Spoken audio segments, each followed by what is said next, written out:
Assalamualaikum warahmatullahi wabarakatuh. Salam guru hebat. Perkenalkan, nama saya Budi Hartono, calon guru penggerak angkatan 7 dari SMK Negeri 1 Indralaya Utara, Kabupaten Ogan Ilir. Kali ini saya akan mempresentasikan koneksi antar materi mengenai kesimpulan dan refleksi modul 1.1. Ki Hajar Dewantara mengibaratkan peran pendidik seperti seorang petani atau tukang kebun. Anak-anak itu seperti biji tumbuhan yang disemai dan ditanam oleh Pak Tani atau Pak tukang kebun di lahan yang telah disediakan. Anak-anak itu bagikan kulit-kulit jagung yang ditanam. Bila biji jagung ditempatkan di tanah yang subur dengan mendapatkan sinar matahari dan pengairan yang baik, maka meskipun biji jagung adalah bibit jagung yang kurang baik atau kurang berkualitas, maka biji jagung tersebut dapat tumbuh dengan baik karena perhatian dan perawatan dari Pak Tani.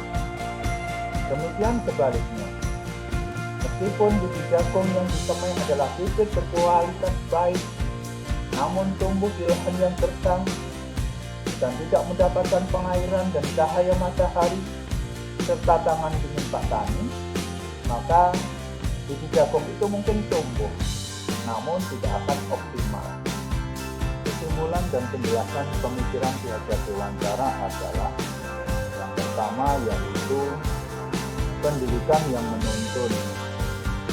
Ki Hajar Dewantara mengatakan sejatinya pendidikan adalah menuntun segala kodrat yang ada pada anak-anak agar mereka dapat mencapai keselamatan dan kebahagiaan yang setinggi-tingginya, baik sebagai manusia maupun sebagai anggota masyarakat. Dalam hal ini, Ki Hajar Dewantara menjelaskan bahwa pendidikan dan pengajaran merupakan usaha persiapan dan persediaan untuk kepentingan hidup manusia, baik hidup dalam bermasyarakat maupun hidup dalam berbudaya yang dalam arti yang seluas-luasnya. Artinya bahwa hidup tumbuhnya anak itu terletak di luar kecakapan atau kehendak kita kaum pendidik. Anak-anak itu sebagai makhluk manusia dan benda hidup, sehingga mereka hidup dan tumbuh menurut kodratnya sendiri. Kekuatan kodrat yang ada pada anak-anak itu tiada lain ialah segala kekuatan yang ada dalam hidup batin dan hidup lahir dari anak-anak itu karena kekuasaan kodrat. Kita sebagai pendidik hanya dapat menuntun tumbuh dan hidupnya kekuatan-kekuatan itu agar dapat memperbaiki lakunya. Dalam proses menuntun, anak diberi kebebasan, namun pendidik sebagai pamong tetap memberi tuntunan dan arahan agar anak tidak kehilangan arah dan membahayakan dirinya. Kesimpulan yang kedua yaitu tentang trilogi pendidikan yang terdiri dari Sunyarto Sumsulojo, Ing Madya Mangunkarto, Guswuri Handayani. Sunyarto Sumsulojo yang artinya di depan harus memberi teladan. Guru harus menjadi teladan bagi murid-muridnya. Sebagai contoh, guru menuntut murid agar datang tidak terlambat. Maka guru harus memberikan contoh, ia harus datang lebih awal dan tidak terlambat. Dalam hal ini, peranan guru sangat besar dalam memberikan teladan kepada murid-muridnya. Oleh karena itu, guru harus senantiasa menunjukkan di mana saja, kapan saja, memberikan keteladanan kepada murid-muridnya. Yang kedua adalah Ing Madya Mangunkarto, yang artinya di tengah membangun keinginan. Dalam hal ini, seorang guru sebagai pendidik yang selalu berada di tengah-tengah para murid-muridnya dan terus-menerus membangun semangat dan ide-ide mereka untuk berkarya. Trilogi pendidikan yang ketiga adalah Tutpuri Handayani, yang artinya di belakang memberikan dorongan. Dalam hal ini, guru selalu memberikan dorongan kepada murid-muridnya dalam mengembangkan bakat dan minat sesuai yang dikehendakinya. Kesimpulan yang ketiga adalah membangun karakter sesuai kodrat alam dan zaman. Ki Hajar Dewantara mengingatkan pendidik bahwa pendidikan anak sejatinya menuntut mencapai kekuatan kodratnya sesuai dengan alam dan zaman. Kodrat alam berkaitan dengan sifat dan bentuk lingkungan di mana anak berada, sedangkan kodrat zaman berkaitan dengan isi dan irama.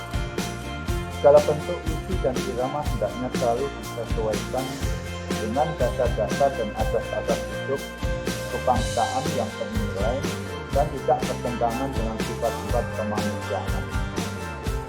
Isi dan irama yang dimaksud oleh Ki Hajar Dewantara adalah muatan atau konten pengetahuan yang diadopsi sejatinya tidak bertentangan dengan nilai-nilai kemanusiaan. Pengaruh dari luar tetap harus disaring dengan tetap mengutamakan kearifan lokal budaya Indonesia. Selain itu, Ki Hajar Dewantara juga mengingatkan kepada kita sebagai pendidik, didiklah anak-anak dengan cara yang sesuai dengan tuntutan alam dan zamannya sendiri.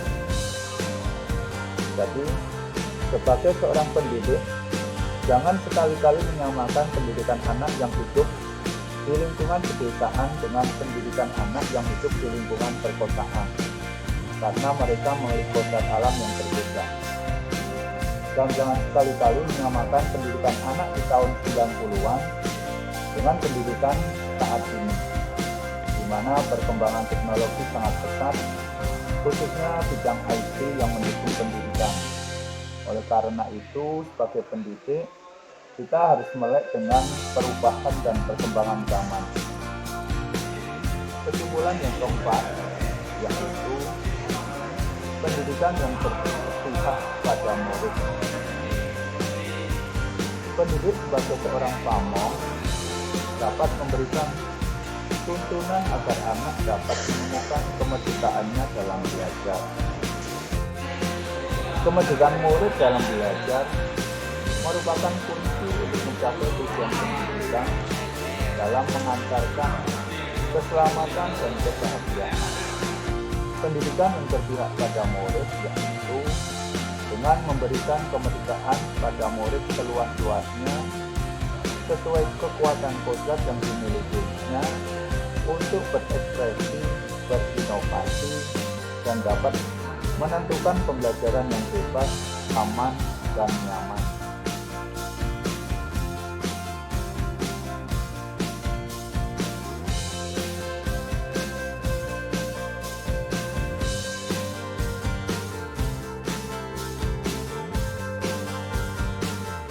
Selama ini saya menganggap semua murid itu sama dan beranggapan jika nilai murid yang bagus atau tinggi merupakan anak yang pintar tanpa melihat latar belakang maupun karakteristik murid. Selama ini sumber belajar yang diterima berasal dari guru dan buku paket, sehingga pembelajaran yang terjadi berpusat pada guru saja, walaupun anak diberikan praktek sesuai dengan media yang ada. Dengan kata lain, saya hanya melakukan transfer ilmu saja.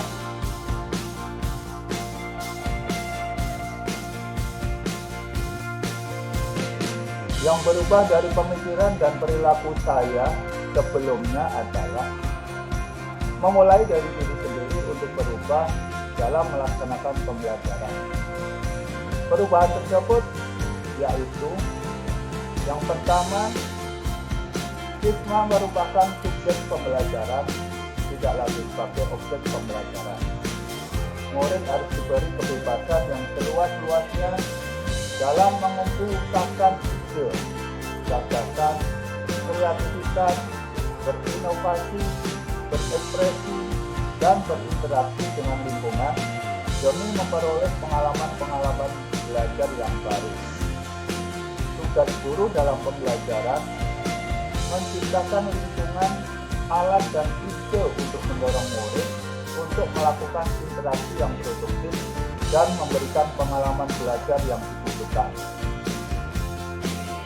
Yang kedua adalah pembelajaran yang menyenangkan, karena dunia anak adalah dunia permainan, sehingga pembelajaran anak harus menyenangkan agar mereka nyaman, sehingga mereka merasa santai dan tidak bosan, serta tidak terbebani dalam belajar. Yang ketiga, guru atau pendidik adalah penuntun.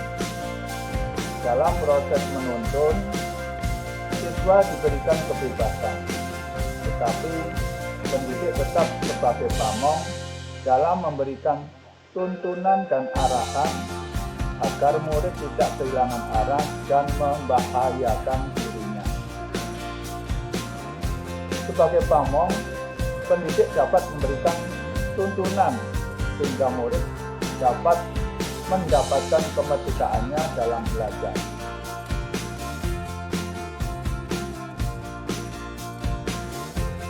Yang dapat segera diterapkan dalam kelas agar mencerminkan pemikiran belajar dewantara, yaitu yang pertama, saya mengidentifikasi murid untuk mengetahui karakteristik, kebutuhan, dan minat dari masing-masing murid, agar saya tahu apa yang mereka sukai, apa keinginan mereka, agar saya mudah merencanakan metode pembelajaran yang sesuai. Yang kedua, saya merencanakan dan merancang pembelajaran yang berpihak pada murid dan pembelajaran yang menyenangkan agar siswa merasa nyaman dalam belajar. Dalam merancang pembelajaran ini, saya bisa berkolaborasi dengan teman sejawat maupun siswa agar terbentuk pembelajaran yang berpusat kepada murid dan tercipta pembelajaran yang menyenangkan sesuai dengan kebutuhan mereka. Yang ketiga, saya menerapkan pembelajaran yang berpihak pada murid dan pembelajaran yang menyenangkan. Murid harus diberi kebebasan yang seluas-luasnya dalam mengemukakan ide, gagasan, kreativitas, berinovasi, berekspresi, dan berinteraksi dengan lingkungan demi memperoleh pengalaman-pengalaman belajar yang baru. Murid diberi kebebasan dalam menggali informasi materi pelajaran dengan mencari dan memanfaatkan sumber belajar dari berbagai sumber, misalnya dari Google, YouTube, dan lain sebagainya, dengan memanfaatkan perangkat handphone yang mereka bawa. Selain itu, memanfaatkan media praktek yang digunakan untuk pembelajaran. Selain itu juga perlu diciptakan suasana pembelajaran yang menyenangkan dengan memberikan tim-tim pembelajaran maupun dengan ice breaking untuk menciptakan suasana belajar yang nyaman agar anak tidak bosan. Demikian penjelasan koneksi antara materi mengenai kesimpulan dan refleksi modul 1.1.